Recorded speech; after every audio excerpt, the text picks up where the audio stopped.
I think there's a very like a conscious approach of what can I do that can grow with the people, rather than trying to outpace the economy growth. Constantly asking for funding, just like you put in, they'll comfortably tell you that.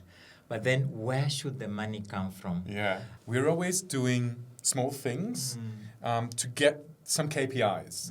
So to get first numbers, and then we can go to investors and talk with them about those numbers, and they can make an informed risk decision. But we do these first steps on ourselves to prove that there is a point.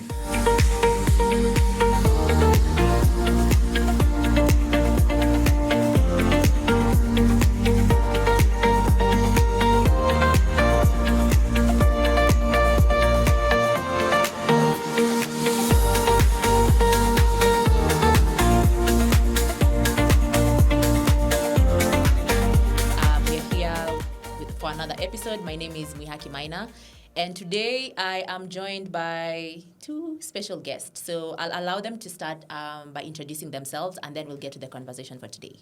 Sure. Do you want me to start? Yes. Happy to start us off. So my name is Eliud Luther.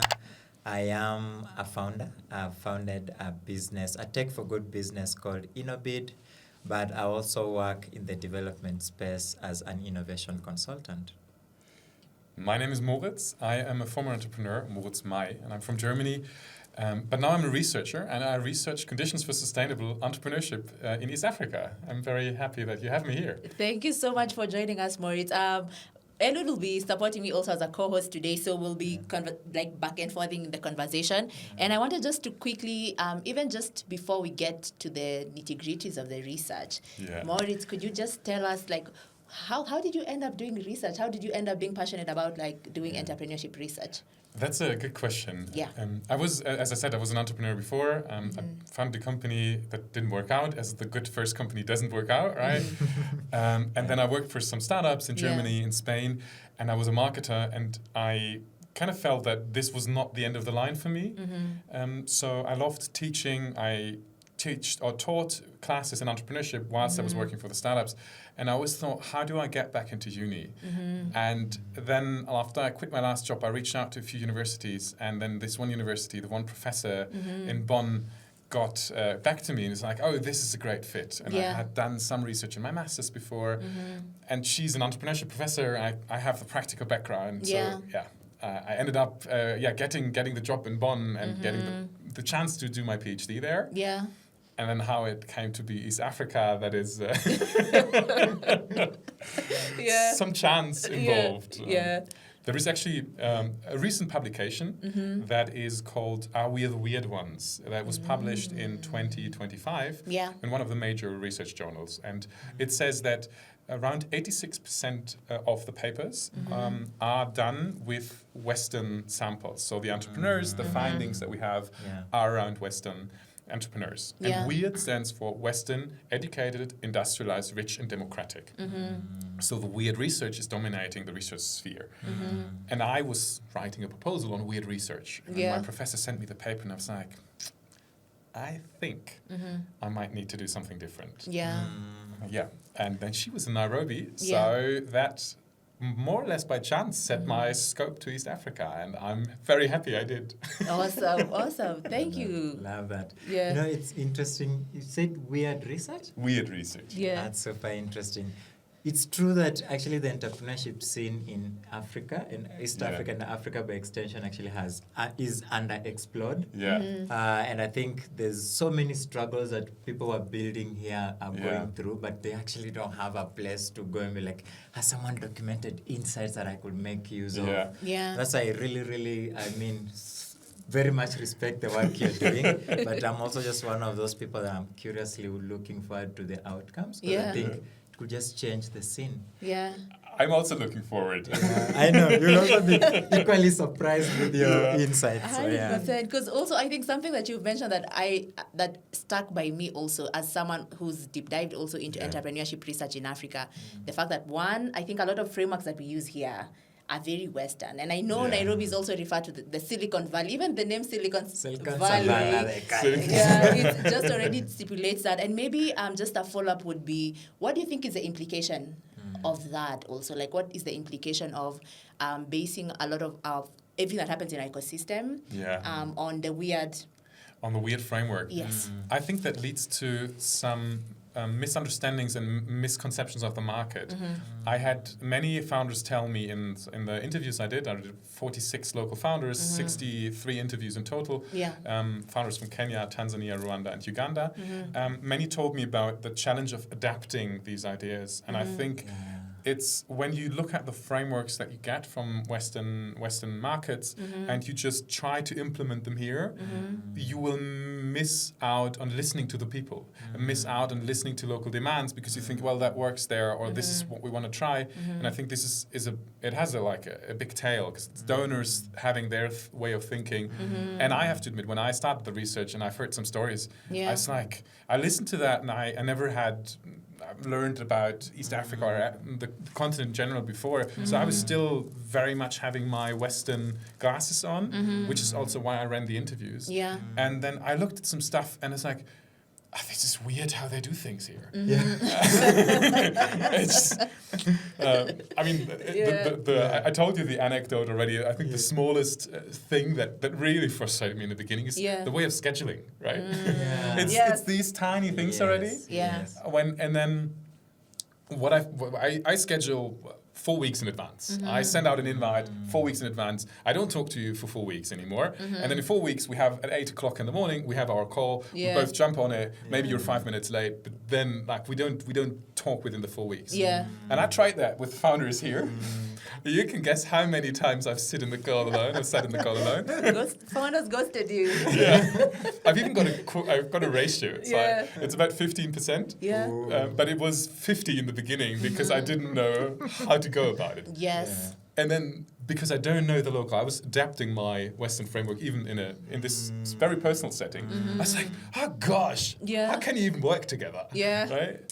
But it can be fairly simple once you know how to know your way around. 100%. And how to integrate it. And it's interesting, of course, we've also actually spoken with you, and of course also highlighted my business. My business also researched in and of course referred to the insights. But there is something interesting, I think, that I also picked when I started. So my inspiration to join the entrepreneurship and founding businesses was actually inspired by some major innovators in Silicon Valley. Really, I look forward to the Elon Musks of this world, the Mark Zuckerberg, because I felt like they really built things that were really revolutionary as products. So I remember when I started building, I was more focused on, I want to get out the fanciest product possible because I think it's the product that wins. But oh my God, I was so wrong. I was so wrong because I just noticed that adapting that doesn't actually work here. Here you don't actually front the product first because people don't necessarily care about the product. The buy-in will definitely be low in the initial stages. So you really want to see beyond the product. And as an innovator, that's super difficult because that's like your baby, right? You're obsessed. I have this cool idea, transformed it into this cool innovation. And so you always feel that pressure of, I really want people to take this product as it is. But I think that works in Silicon Valley so well. Like someone just has this cool product and then it sweeps the market and everyone is jumping onto that one.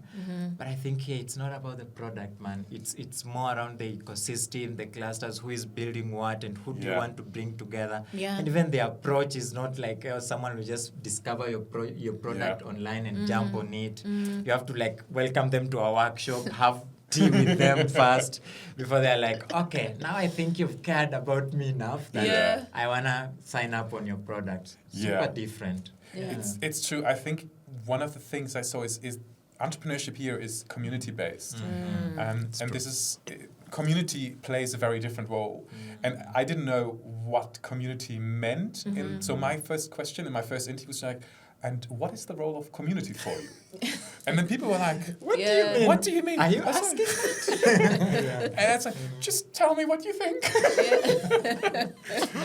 And I realized there's very different kinds of communities. And depending on the business, there's very different kinds of ways to deal. There's your entrepreneurial community, but there's also your business community, your customer community of customers.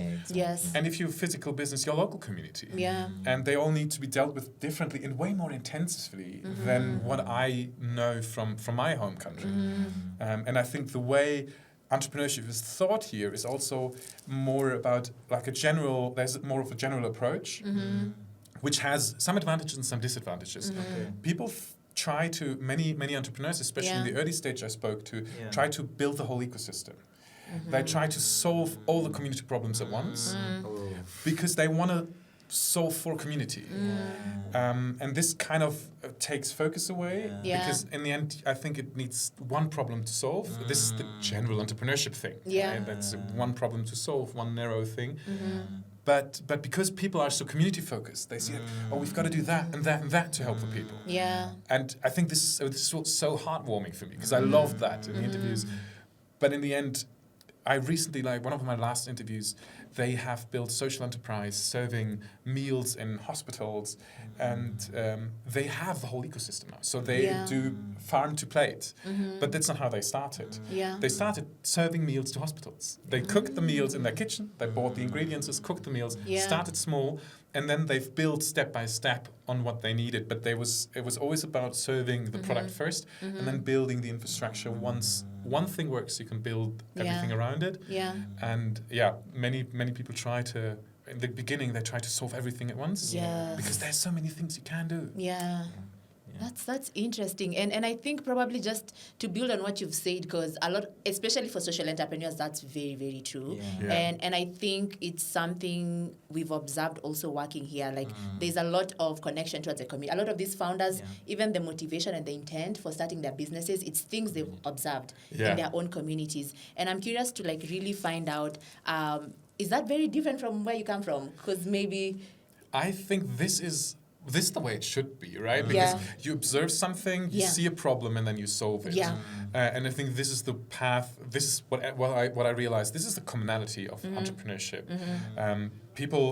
Social entrepreneurship in Germany also is around solving the issues that are present.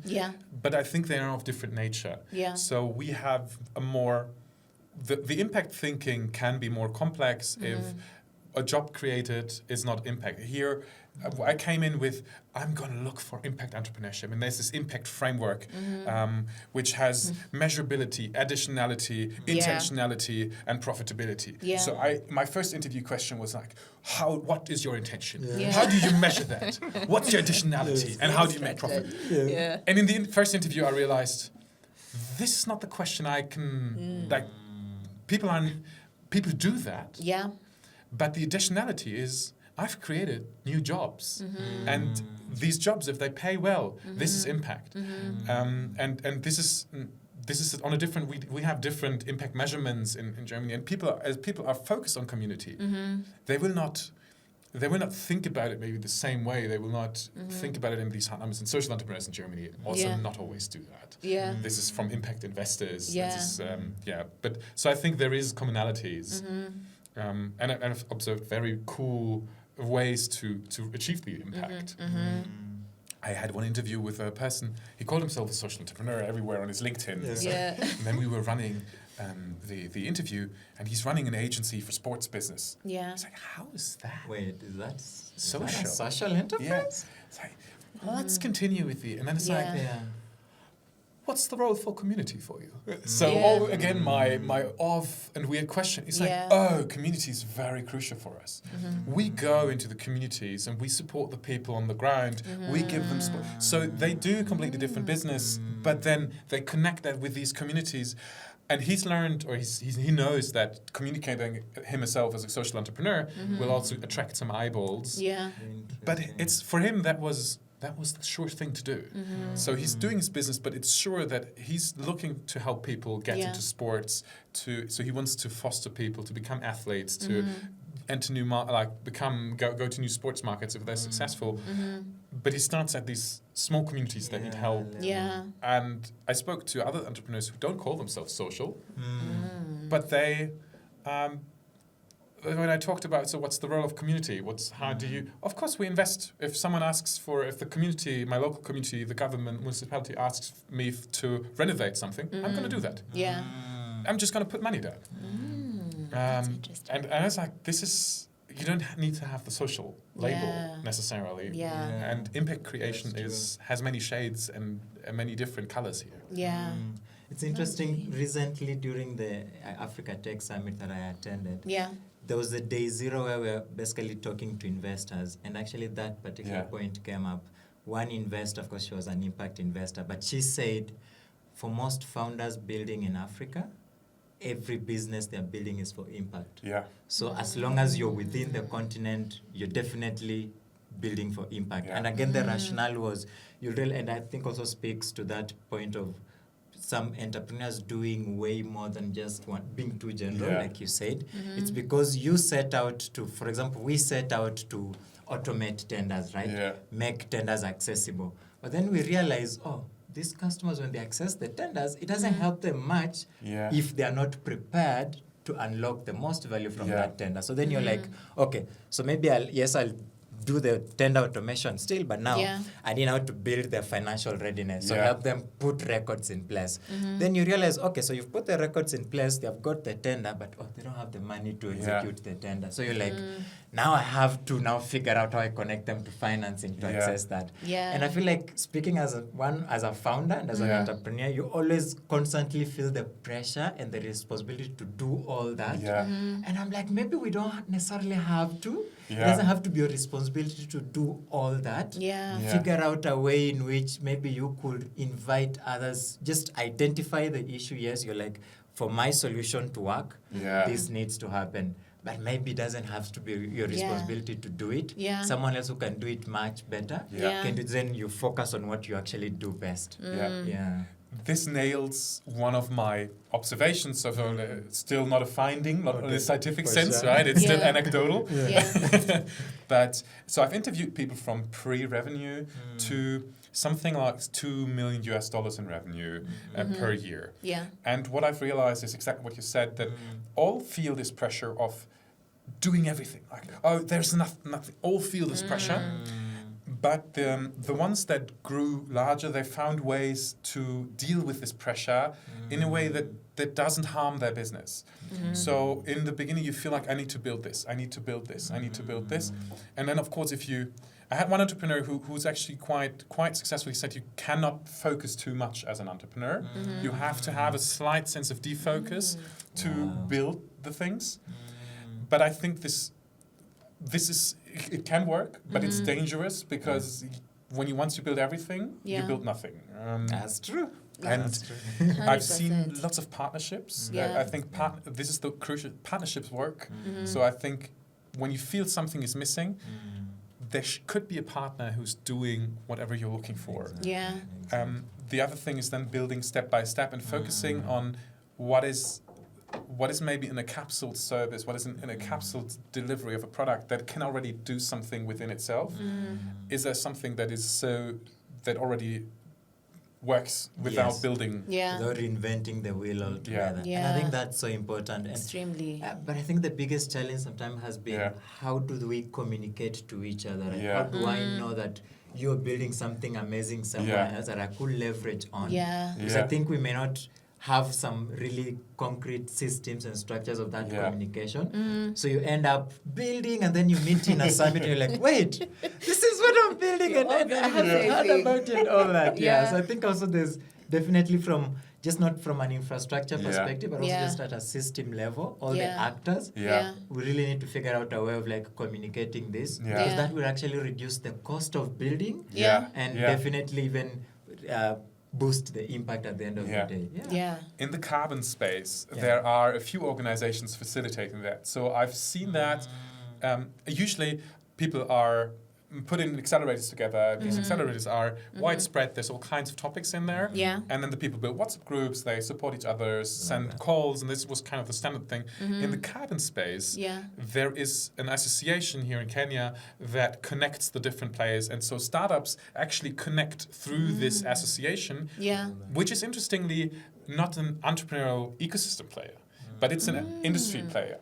So I think there was this, we talked about that before in the conversation a bit, there is this shift from leaving the entrepreneurship space, which is all about startup, funding, and whatever, and going into the industry cluster and looking also to maybe conventional players, older players, and working with those associations in your particular part, which might not be as enticing because they're not all founders just starting out. I think this is what you also need. But when it comes to partnerships, this I've seen that in a few spaces, that these associations, these classical industry players, they are, at least in some industries, open to partnerships, but they're not found through your classical entrepreneurial support organization or accelerator. Interesting. Yeah, that's quite interesting, because I think you would assume a lot of that support and partnership is formed through the entrepreneurship support. And we would both say, like, especially in Kenya, like the entrepreneurship space, there's a lot of players. And so probably something I would ask as an observation as well, in terms of like entrepreneurship support and ecosystem, how was that conversation, especially with founders? Like, are they very plugged in? Are there challenges they're experiencing in terms of, if you want to foster partnership, like, are there things that are already working for founders that you've been speaking to? And are there gaps that you're already seeing, even just from an ecosystem, from a partnership, like, perspective as well?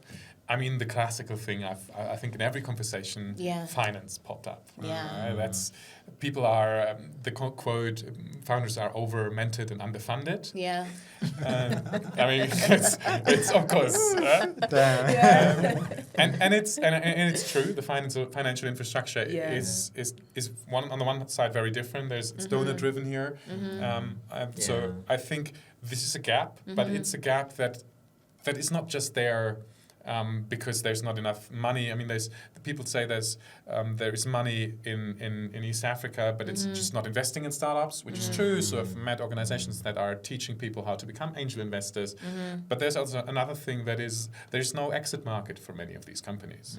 So if there's no exit market, and then you will jump on these classical infrastructures, VCs want to exit after 7 to 10 years. This is not the trajectory of a business here, typically. So it needs different forms of financing for the stage the market is in. And when I think back to Germany or the US 60 years ago, there was no VC financing. VC financing, funnily, it's based in Silicon Valley, close to Hollywood. It comes from movie financing. So they were used to having these crazy ventures putting up money for movies and then not knowing what will come out, which is kind of similar to software development. So the first venture capitalists were movie finances. But also there was an exit market for these companies could sell. This is nothing that you have here. So I think building a business here might not be this punch and high growth. Many people told me about the mule with the camel and the unicorn, and rather trying to build a camel than a unicorn. And I think this is, I mean, you have to be a bit honest about what stage is the economy in. It's true. And it's interesting because there's this whole conversation around where the money comes from, right? And of course, we know that startups are constantly asking for funding, just like you put in. They'll comfortably tell you that. But then where should the money come from? Because there's the feeling that the money that we're getting right now is in most cases coming from the global north. It has its own issues, and of course, especially around the disconnect that where some funders just expecting you to sort of turn around in like crazy amount of time and like make these huge leaps that are not necessarily realistic. But then the question is it possible for us to have funding that is local? Because there's a feeling that could be the silver bullet to all this funding problem, that maybe we still do have people in Kenya or East Africa that are investing. What are they investing in, and why are they not investing in business or in startups? Did that come up? I might want to make a remark before. I was also mentoring and coaching some very young entrepreneurs in Germany. And interestingly, funding also comes up. We've got lots of funding opportunities in Germany, grant financing or funding specifically for business. But they have built like an idea, and then they were like, we need more money to develop the tech. And I was like, what are you doing? What? What's the problem? Have you validated your problem? And I think this is something that, because there are so many donors here, it's not easy to get the donor funding, but there is this infrastructure where you're like, am I actually, like, this shifts your view from the funding, from the business to the funding. And I had one conversation with an entrepreneur from Uganda who kind of by accident fundraised venture capital. So he met someone who mentored him, helped him, and he raised venture capital for his company in Uganda. And he left the company shortly before we had the conversation. And whatever question I asked him, it always went back to founders need to find a problem-solution fit. Look away from the funding and solve a problem. Yeah. So I think, coming back to your questions, yes, there is local capital that needs to be mobilized or can be mobilized. I've not spoken to the people that have the capital and haven't invested yet, so I'm not. I just know that this is the sentiment of many, and I was at the Sun Club Summit, so this is a sentiment. Mobilizing local capital certainly is a thing. But I think as a founder, there is also this notion of try not to make yourself dependent on the funding. You can build a business, because if the funding is from the global north and you think you need the money to build something, you make yourself dependent. And this is also a thing that gets into your head. My first interview, she was saying to me, we need to be on eye level. We need to tell the people, the funders, what we have to offer. And then they can decide to invest or not, but we stand our ground.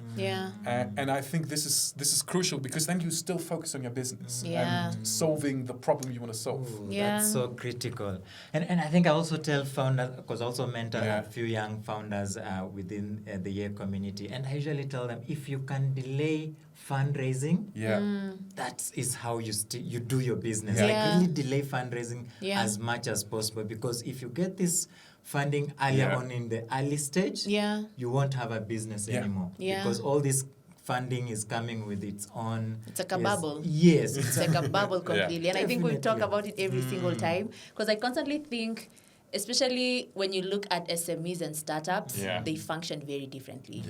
And SMEs have more sustainability than actually startups, because SMEs from the jump, they think about, how do I get the customers? So they're building their businesses for their customer, and the proof that the business is working is exchange of value. Someone pays for it.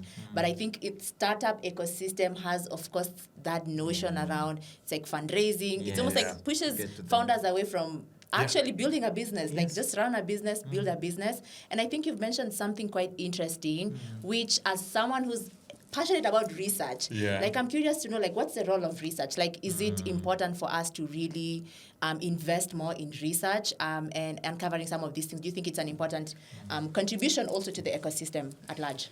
I think research is, in itself, is not valuable. It's the way we bring research into practice. So I think we should look on research in a way that, where can we apply it so we solve unknown gaps, or I think there's many things already known. I mean, everything I'm saying is nothing I discovered. It's what entrepreneurs told me, right? So everything I did so far is I was just gathering the knowledge that is already among the entrepreneurs, and I try to condense it now to messages that I can then put to people, and that might be more comprehensive than speaking to 60 people themselves. And I think so this translation role is, especially in entrepreneurship research, of what do the people think, feel, and experience, to then speak to how are the programs structured? But also maybe speaking to reflecting back with the people I spoke to, or to entrepreneurs, and say, what are maybe some thoughts you need to, or you can change. You need to change is nothing I can say. Is you might want to think about it. This is more the way we put it. So I think research has its role, but only if we communicate the research. This is, I mean, there's so many research papers I've read. I know. That's true. And they told me stuff. They were published in 2018. They told me stuff I learned many years later, 2024 or whatever. It's like, why has nobody told me? So of course, I can go up and read myself. But I think this knowledge that's in there, we also need to translate that into action. And as researchers, our task is to try to get invited here, for example. Exactly. And I think also making that's a good one. And actually making that information accessible is so key. Because sometimes I feel the final packaging of the research results or report is sometimes I'm like, well, you've sent me a 200-page document, man. I'm not going to read that. That's true. Or so these research papers. You're not going to abstract methodology. No. And it's so complex for your regular audience, and it's almost like research research is very separated from the ecosystem actually that's trying to support them. But you constantly see research, policy, like everyone is functioning in silos sometimes, you would say, because research is being done and it's great, but then how do you disseminate? And then who owns what? Because I think sometimes also with research, there's a level of ownership, especially from institutions, like this is our own IP. And so that also limits and creates a lot of bureaucracy around how does this information get to the founders if it's information that helps them. And I had the same experience as well when I deep dive into research, because I was shocked, there are papers that have already spoken about the whole entrepreneurship process, because there are things as a founder that I struggled with, even in terms of team storming, forming. And I found papers from 1980s that had spoken about the whole pathway of entrepreneurship. And I think for me, as a founder then, it was, if I knew this, then I would probably be positioned differently. Because I would expect and not be shocked when I was going through all these business processes that sometimes founders go through, and they think maybe it's uniquely for their business, while it's oh, that's just the process of building. That's what you go through. So I really like that whole aspect of pushing research, not just from a research perspective, but also its relevance in terms of practice. Really, really like that. And I think we are almost to getting to a close of the pod. Oh, really? And I want to do something that we do at the end of our podcast every single time. So from just all the conversations that you've had from the founders themselves, what's one thing you would like to see more of, or what's one thing that you'd like to see less of? And it could be generally from an ecosystem, a founder, a practice, a business model, anything just random. What would you like to see more of, or what would you like to see less of? I think what I was kind of hammering in my mind is when we look at other economies and the parallels, building structures that can grow with the economy. I told you before, I brought this little Aldi example, which is a supermarket chain that was they kind of started in the 50s in Germany, after post-war Germany. And in the 60s and 70s, we had the H boom in Germany that is now currently in East Africa. So it's 40% below 14 or something. There's massive numbers of young people here. So this is kind of and when you build solutions, building solutions that can grow with that population, that can serve them. That supermarket was a discounter, so they made shopping affordable. So when you think about, I think there's a very a conscious approach of what can I do that can grow with the people, rather than trying to outpace the economy growth. And trying to, and this is a thing that funders need, patience. They need patient capital that has more time than 7 years. But and then when patient becomes capital, founders can breathe out a bit and become capital. So true. But founders can also turn that around and be we need to find ways. So I think there is, patience is probably not the right word, because there is a lot happening, and I think not being too patient as a founder is also a good thing, because you want to work things to happen. But thinking about these elements. So for funding, let's say I wish for patient capital. Funding that has the time to grow with the founders, the companies, and the economy, that is not looking for a quick exit. It's looking to grow businesses that become the medium-sized, large-sized enterprises that build the foundational pillars of the economy. And that needs patient capital, because you're not going to sell off a company after 7 years. I love that. I really do. Because I think it's quite important also in terms of sustainability. And I like that whole concept of thinking about capital that grows with the founders. I think that's very new. I think a lot of times from a founder's perspective, you don't hear language like that also, that how much are we willing to invest and actually grow? Because again, with startups in Africa, again, the context is very, very different. A lot of these businesses take 7 years to even just reach to a point where they can actually sustain themselves. So does capital have the time to wait, or are we just quickly pushing quick unicorns and then exits? And I think sometimes it's also learning from the models that are already working. And I like that patient capital can be one of those things that actually provides that support for the founders. But also it's a win for the funders. Because also it means it's more of it's a risk-informed decision rather than invest quickly. And then maybe some of the startups, we've also seen a lot of startups that have been invested in that haven't turned out the same way funders intended to. yeah, so and again, and some raise really huge sums of money. Yeah, I think a lot. seeing that trend, I was just like, okay, money doesn't actually solve problems even for businesses, right? Yeah. And I think that realization is so special that Yeah. actually businesses, especially building in Africa, really need to know that. And especially as someone who also actively fundraising, there's always that pressure of, I want to go for the highest ticket, right? Because, I mean, more money means I can do more. Yeah. Oh, more money is just more problems. I can tell you. So there's no guarantee that actually that will necessarily turn your business out. It will just be more pressure on you to meet expectations that sometimes are unrealistic and all that. So I think for me, it's just seeing an ecosystem that I think not just patient, but also founders that just look beyond the money that is coming in to actually more of, someone described a startup, and I saw this video on probably TikTok, that a startup is basically an experimentation of a business model. So basically what all startups are essentially doing, they're experimenting with their business model and so trying to see, does this work? Does this bring me in money? Does this serve the customers that I'm serving? So if we're actually in the phase of experimentation, you don't want to experiment with people's money because I will be like, if something goes wrong, trust me, they'll take you to court. It will be a big issue, and probably you may never go back to the entrepreneurship journey again.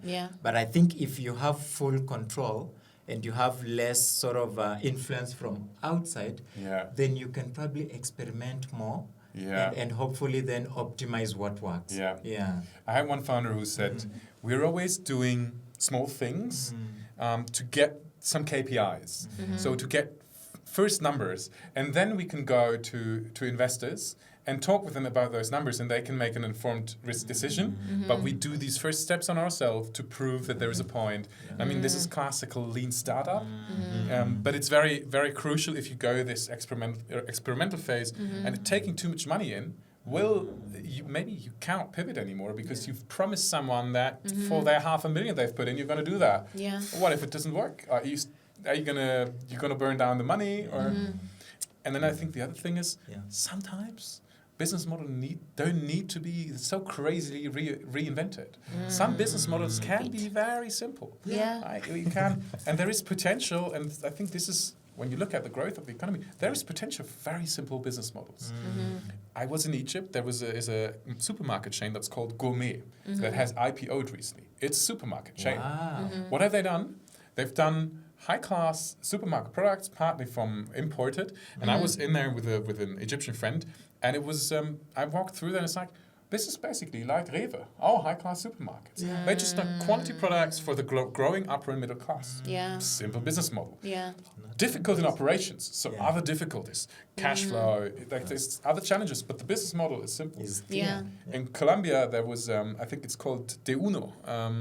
Might also be, I think that's the name. It's like Aldi, like our German supermarket. You have pallets. It's very simple, but the products are incredibly cheap. So that's for the lower middle class that needs to save on their income. And they've managed to build a business model around cheap, high efficiency, high turning, products.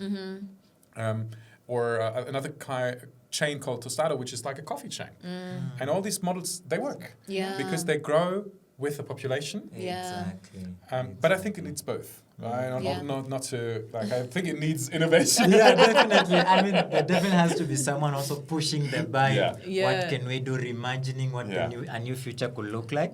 But as far as building goes, of course, then it has to be anchored on reality, right? What can actually work within this context. And then probably, of course, still do invest in those crazy innovations because they may come to life one day. And probably they also help us do things that make you want to wake up and be like, this is so exciting, no one else has done it. So it's also, I think there's room for that. But as far as I think building sustainable businesses go, I think for you, simple business models is actually probably wins the day any day. And there is my favorite book on creativity, How to Fly a Horse.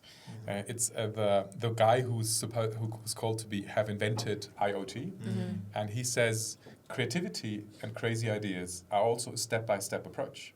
Crazy idea only seems crazy for the people from the outside, right? So you can start with a simple business model, and every day you take a step that is the logical next step for solving a problem. And after, let's say a year, you've taken 365 steps, and someone who just starts looks and is like, this is so far away. That is such a crazy and creative idea. But you've just done the next logical step every day. All the way. So it doesn't have to feel like the crazy leapfrog innovation. Because if you keep doing innovating every day, then you will end up at the crazy innovation at some point, and all go in different trajectories. Damn, Wow. no better place to close. Perfect close for today's episode. So we want to thank you so much, Moritz, for joining us. And hopefully once you're done with your research, we can have you back. Yes, please. And we can speak about the findings. Yes, please. So thank you so much, guys, for joining us today for another episode. Stay tuned. We'll have a couple more founders also joining us. But that's it for today. My name is Susan Minor. Elliot Luther here. It was great connecting and just having. This is an exciting conversation. Yes. I wish you had more time, but we'll definitely find the next time you're around. I will come back. Yeah. Awesome. Thanks a lot for having me. All right. Thank you so much.